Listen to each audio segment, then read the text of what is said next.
አላህ ከገሃነም እሳት ነፃ የሚያወጣቸው ሁለት ኡማዎች እነዚህ ናቸው አለ። አላህ ከገሃነም እሳት ነፃ አውጥቶ ወደ ገነት የሚከታቸው ኡማዎች እነማን ናቸው? አንደኛው ግሩፕ ግሩፕ ዛት ኢንቬድ ኢንዲያ፣ ህንድን የወረረልኝ ከእሳት ከገሃነም ነፃ ነው። አስባችሁታል? በጦርነት በወረራ ሂዱና ህንድን ከወረራችሁ ገነት ትገባላችሁ፣ ኃጢአታችሁ ይቅር ይባላችኋል፣ ከእሳትም ነፃ ትሆናላችሁ ትባሉ። ሙስሊሞች ይህንን መዳኛ ካደረጉት የዘላለም ህይወት እናገኝበታለን ብለው የሚያምኑ ከሆነ ሰው ክርስቲያኑ ማህበረሰብ ከዚህ ምንድን ነው ሊገነዘብ የሚገባው? ምንድን ነው የሚረዳው? ሙስሊሞች ጦርነት ሲያደርጉ ሄደው ክርስቲያኖችን ሲገሉ ለምንድን ነው ማለት ነው? ለጽድቅ ነው፣ ሌላ ለምንም አይደለም። ከእሳት ነፃ ወጥተህ ገነት የምትገባ ከሆነ ለጽድቅ ነው። ክርስቲያኖችን ወርሬ ገነት እገባለሁ ብለህ የምታምን ከሆነ የምታመልከው ሰይጣን ነው ማለት ነው። ህንድን ወርሬ ገነት እገባለሁ፣ የቄሳርን ሀገር ወርሬ ገነት እገባለሁ ብለህ የምታምን ከሆነ ሙስሊም ወገኔ የምታመልከው ሰይጣን ነው። በጦርነት በሰይፍ የዘላለም ህይወት አይገኝም። ገድለህ ደም ጠጥተህ ገነት አትገባም። ደም የሚጠጣው ደም የሚወደው ሃይማኖታቸው የሚያዛቸው አንጻር አይደለም። ይኸው ሃይማኖታቸው የሚያዛቸው ይህን ከድጃ፣ ሰሚራ፣ ከድር የተባሉ ወንድሞቻችሁ ሊሆኑ ይችላሉ። ጉርብትና ላይ የምታውቋቸው ሊሆኑ ይችላሉ። በስራ ቦታ የምታውቋቸው ሊሆኑ ይችላሉ። እነ ከድር እነ ሰሚራ ቤተክርስቲያን ማደር እንችላለን ብለው ከጠየቁ መፍቀድ አለባችሁ ግዴታ፣ በእስልምና ህግ ስር የሚተዳደሩ ከሆነ ማለት ነው። ይህንን ምን ይሉታል መዝሙር ያሬድ? እንዴ አንደኛው ባይዘወይ አሁን ላይ እኮ አይ ቲንክ ሰው እየተረዳው እየመጣ ነው ብዬ አስባለሁ። የእስልምናው ትልቁ ፕላን ኮንከር ማድረግ ነው። በቃ መቆጣጠር፣ ወይ በኃይል ሊሆን ይችላል፣ ወይ በማስገደድ ይሄ ምንድን ነው ጀዚያ እንዲከፍሉ በማድረግ ወይ ደግሞ በሰላም እምነታቸው እንዲቀይሩ። እምነታን አልቀይርም፣ እምነቴን ክርስትናን ጠብቄ እኖራለሁ። በተለይ በሼራ በሚተዳደሩ ሀገሮች አይቻልም። ያ ሰው ወይ ግብር እየከፈለ እጥፍ ግብር እየከፈለ ይኖራል፣ ወይ ደግሞ እምነቱ እንዲቀይር ይገደዳል፣ ወይ ደግሞ ከሀገር እንዲወጣ ይደረጋል ማለት ነው።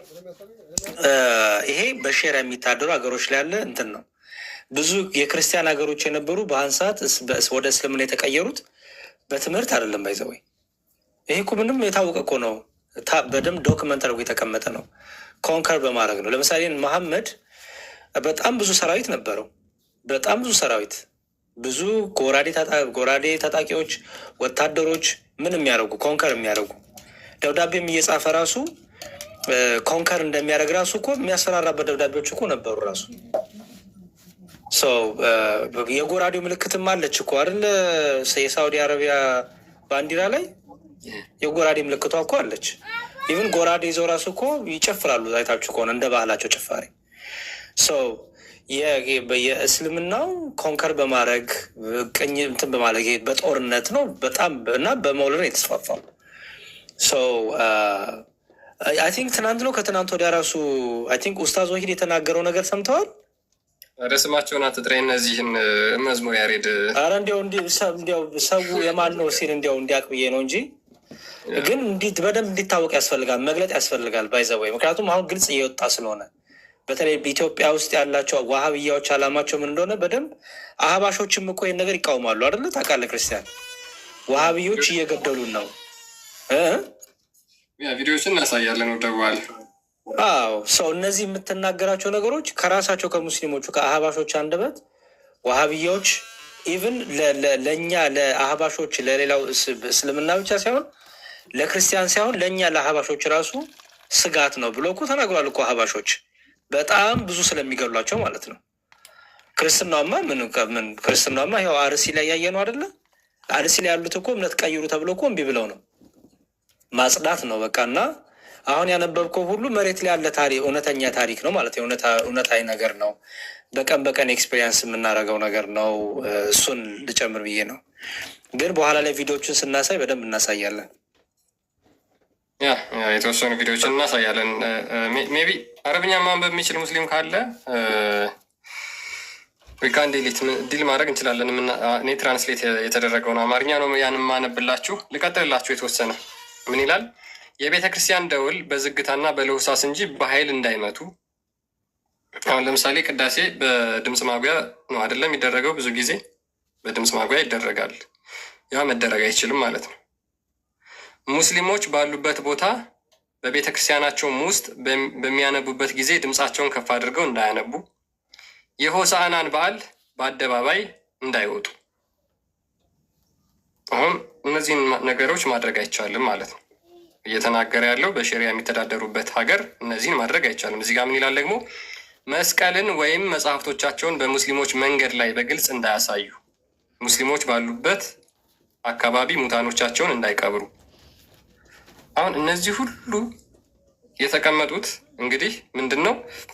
ክርስቲያኖች በሙስሊሞች ስር ሲተዳደሩ የሚደረጉ ወይም ደግሞ መደረግ ያለባቸው የእስልምና ህግጋት ናቸው። የእስልምና ህግጋት ናቸው። ቅድም እንዳልኳችሁ አብዛኛው እጅግ በጣም በርካታ ጥሩ ሙስሊሞች እኮ አሉ፣ የምናውቃቸው በጣም በርካታ ሙስሊሞች አሉ። ግን ከዚህ ህግ አንጻር ነው ወይ ጥሩነታቸው፣ መልካምነታቸው? ከዚህ ህግ አንጻር ነው? በፍጹም አይደለም። ኢቨን ሰው ሞቶ መቅበር አትችልም ከተባልክ፣ ወንድምህ ወይ እህትህ እናትህ ሞታ አልቅሰህ መቅበር አትችልም ከተባልክ፣ ስለዚህ እዛ ሀገር ላይ አንተ ምንድን ነህ ማለት ነው? ማለት ምን አይነት ኑሮ ነው የምንኖረው? እስልምና ሰላም ነው ከዛ ተብሎ ይሰበካል? እስልምና ለክርስቲያኖች ነፃነት ይሰጣል ተብሎ ይሰበካል? ከሙታኖቻቸው ጋር ሲሄዱ ድምፃቸውን ከፍ አድርገው እንዳያለቅሱ። ለአለቃቀስህ እንኳን ምን ያወጣልሃል ማለት ነው? ለአለቃቀስህ እንዴት ማልቀስ እንዳለብህ እስልምና ህግ ያወጣልሃል። ከእነርሱም ጋር እሳትን ወይም ሻማን፣ ችቦን በግልጽ ይዘው እንዳይወጡ። ጠዋፍ እንኳን ማብራት አትችልም። አደባባይ ላይ ጠዋፍ ይዘህ ማብራት መውጣት አትችልም። አደባባይ ላይ ለምሳሌ የመስቀል ክብረ በዓል ምናምን እናከብራለን አይደለ? የደመራ በዓል አለ። መለኮስ አትችልም። ጠዋፍ ይዘህ መውጣት አትችልም። ኦኬ፣ አሁን እስልምና ሰላም ነው ወይስ አይደለም? በነገራችን ላይ የትኛውም የቁርአን ክፍል ላይ እስልምና ሰላም ነው የሚል በእርግጥ የለም፣ እሱን እናውቃለን። ነገር ግን እጅግ በጣም በርካታ ጊዜ ሙስሊሞች ይህን ነገር ሲናገሩ እንሰማለን።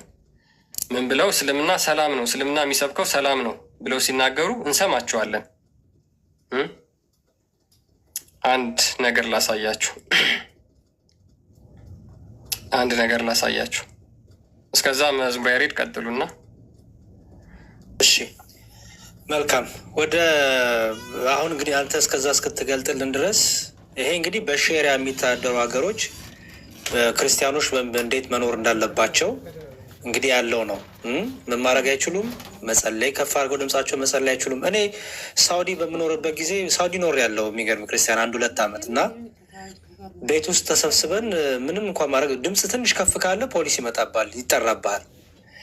ጭራሽ ጸሎት ስታደርግ ጭራሽ እንደዚህ መንፈሳዊ ነገር ማድረግ አትችልም። እንዲሁም በዛ ጊዜ መጽሐፍ ቅዱስ ራሱ ይዘህ መግባትም አትችልም። አንገት ላይ መስቀል አድርገህ መግባትም አትችልም ሀገር ውስጥ። ሳውዲ እኔ በደንብ ይህን ኤክስፔሪንስ አድርጌዋለሁ። ኢቨን ቅያማው ራሱ ይሄ ወረቀቱ ራሱ ካፊር የሚል ራሱ ጽሁፍ ነበረው ሊያው ላይ እምነት ራሱ ይቀመጣል እዛ ላይ። ካፊር ከሆን ካፊር ነህ ተብለህ ማለት ነው። እንትኑ ላይ ነው የምልህ እንግዲህ ቢጣቃ የሚሉት ወይ ደግሞ ይሄ ምንድን ነው ቢጣቃ ነው የሚባለው አይገስ ቢጣቃ አይደለ አይዲው ያ እዛ ላይ እንኳን የእምነት ይገለጻል። ባይዘወይ ካፊር ተብሎ ይቀመጣል። እና ኢቭን ያንን እንኳን ለመንካት አይፈልጉም በእጃቸው። የሚገርምህ እኔ ኤክስፔሪንስ ያደረኩትን ነው የምናገረው። በ2010 እና 11 በፈረንጆች ማለት ነው ሳውዲ የነበርኩት ጅዳ። ወደ እንትን ብትሄድማ ወደ መካ ብትሄድማ ቶታሊ ዲፈረንት ስቶሪ ነው ያለው። እኔ እንደውም ጅዳ መሆኔ ነው። ጅዳ ብዙ ፎሬነሮች አሉ እና እንደዛም ሆኖ ግን በተለይ እነዚህ የኢሚግሬሽን ፖሊሶች አሉ ምናምን ሰዓት ላይ ብዙ ነገር አለ ኤኒዌይስ። እና በጣም ክርስቲያኖች ሼሪያ በሚተዳደሩ ሀገሮች የሚኖሩ ክርስቲያኖች በጣም በብዙ ስትራግል ውስጥ በብዙ መከራ ውስጥ ነው የሚያልፉት። ባይዘወይ በጣም በብዙ ምክንያቱም ሼሪያው ራሱ ቅድም እንዳሳየህን ጮክ አድርገው እንዲማረግ አይችሉም፣ እንዲማረግ ክልክል ነው። ክርስትናቸውን ወይም ክርስቲያንነታቸው የሚገልጥ ነገር አድርገው መሄድም አይችሉም። ምክንያቱም በቃ የሼሪያ ህግ ስለሆነ ማለት ነው። ወይ እነዚህ ሰዎች ተጨንቀው ኖረው ወደ እስልምና እንዲመጡ ይገደዳሉ፣ ይደረጋሉ። በየቤቱ ያለች የማዳም ሰራተኛ ክርስቲያን ሴት እኮ ታውቃለህ፣ በጣም በፎርስ እንዲሰልሙ ይገደዳሉ። ሻሃዳ እንዲይዙ ይደረጋሉ፣ በፎርስ ማለት ነው፣ በኃይል እና በጣም ብዙ ነገር ነው ያለው። ሪያሊቲው መንገድ ላይ በጣም በዛው ስትኖር ደግሞ ኤክስፒሪየንስ ታደረገው ደግሞ ብዙ ነገር ነው ያለው። ኤኒዌይስ ቀጥል። እሺ ላንብብላችሁ። እነዚህን ቅድመ ሁኔታዎች አላህ የቀናውን መንገድ የመራቸው ሙስሊም መሪዎች በየጊዜው ያድሱባቸው ነበር። ለምሳሌ ዑመር ኢብን አብዱልአዚዝ አላህ ይዘንላቸውና በኸሊፋነት ዘመናቸው እንዳደሱትና የዑመር ቢን አልኸጣብን ወይም ደግሞ የአላህ መልእክተኛ የዑመር ኢብን አልኸጣብን ፈለግ በመከተል ረገድ እጅግ በጣም ጥብቅ እንደነበሩ ሁሉ እርሳቸውም ማለትም ዑመር ኢብን አብዱልአዚዝ አላህ ከሌሎች መሪዎች በላይ በለየላቸው የእውቀት የፍትህ እንዲሁም የቁርአንና ሱና የመተግበር ደረጃ ላይ ነበሩ።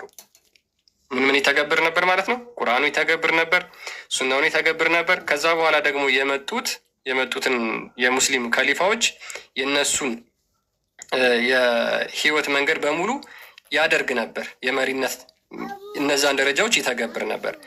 እንዲሁም ሃሩን አልራሺድ፣ ጃፈር አልሙተወኪል እና ሌሎችም አድሰዋቸዋል። ይህንን ህጉን እያጠነከሩት ይመጣሉ ማለት ነው። እየጠነከረ ሲመጣስ መፍረስ ያለባቸው አብያተ ክርስቲያናት እንዲፈርሱም አዘዋል። አሁን አብያተ ክርስቲያናትን ምን ያደርጋሉ ማለት ነው? ያፈርሳሉ። መፍረስ ያለባቸው አብያተ ክርስቲያናትን እንዲፈርሱ አዘዋል። ለምሳሌ በግብፅ ምድር ያሉትን ሁሉ አብያተ ክርስቲያናት ማፍረስ ግዴታ በመሆኑ ላይ ሁለት አይነት አመለካከቶች ነበሩ። ዩሲ ግብፅ እንዴት እስልምና እንደተቀበለች ሁላችሁም አይ ቲንክ ሂንቱ ያላችሁ ይመስለኛል አይደል? ግብፅ በምን መልኩ እንደሰለመች። ስለዚህ በግብፅ ውስጥ በግብፅ ምድር የነበሩት አብያተ ክርስቲያናት በሙሉ ማፍረስ ግዴታ ነበር ወይስ አልነበረ? አንድ ሙሉ የአንድ ሀገር ሙሉ ቤተክርስቲያን አፍርሼ ነው እኔን ሃይማኖት አቋቁማለሁ ብሎ የሚያምን ሃይማኖት ነው ማለት ነው። መሪዎቻቸው፣ ከሊፋዎቻቸው፣ ኢማሞቻቸው የሚተገብሩት ይህንን ነበረ። በጦርነት በተያዙ መሬቶች ላይ ያሉትን ከተማዋ በተከፈተች ጊዜ ማፍረስ እንደሚፈቀድ ምንም ክርክር የለበትም። ሉክ አሁን ለምሳሌ ጅሃድ ይከፈታል አይደለ? ለምሳሌ ሙሐመድ ሮማውያንን ኑ እንውረር ብሎ ሰሃቦቹን የጦር መሳሪያ ካከማቸ ከሰበሰበ በኋላ ሱራ 923 ላይ ታገኙታላችሁ። ይሄንን ተፍሲር ኢብን ከሲር ብታነቡት አስባበ ነዙሉን ብታነቡት ሱራ 9 ወይም ደግሞ ሱረቱል ተውባ አንቀጽ 123ን ብታነቡት ሙሐመድ ሮማውያንን ለመውረር ያደረገበትን እንቅስቃሴ በደንብ ያሳያል። ስለዚህ እነዚህ ያንን ወረራ ከፈጸሙ በኋላ የሚከተሉት ምንድን ናቸው ማለት ነው? እነዛ ጦርነቶች የሚካሄድባቸው ቦታዎች ያሉ አብያተ ክርስቲያናት በሙሉ ይፈርሳሉ። በዚህ በእስልምና ምንም ክርክር የለበትም። ይኸው እስልምና ይሄ ነው። ትክክለኛው እስልምና ይሄ ነው። ትክክለኛው እስልምና ሰሚራ የምትባል ጓደኛ ያለችሽ ከእሷ ጋር ያለሽ የፍቅር ግንኙነት አይደለም።